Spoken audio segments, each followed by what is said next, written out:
At yun nga, kabesikan, dito na tayo sa, ito may kapirasong bubong kasi ito sa harapan to eh. Pero paikot yan mga kabesikan. Yung pintura dito, yun nga ang problema dito sa kabesik. Yung pintura dito sa harapan ay nagsilobo na. So, binakbak muna natin yan.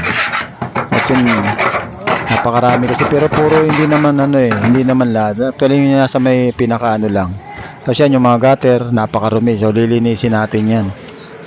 At yan, bukas natin yung gagawin yan, oh. Sira-sira na yung gutter nila sa kabilang side na yan. So, medyo matrabaho yan. So, dito muna tayo sa kabila. And then, sa kanya ni Sir John, nakaparada. At yan yung mga nakaawang niyan. Yun. Siyempre, ganun pa rin. Katulad ng ginawa natin kahapon dun sa Sandigan, mga kabasic. I-re-rivet din natin yan. At bago natin lalagyan ngayon ng bulkasilyan. Yeah, so, yung kabila, ayan, napahira na nung tao ni ma'am. So,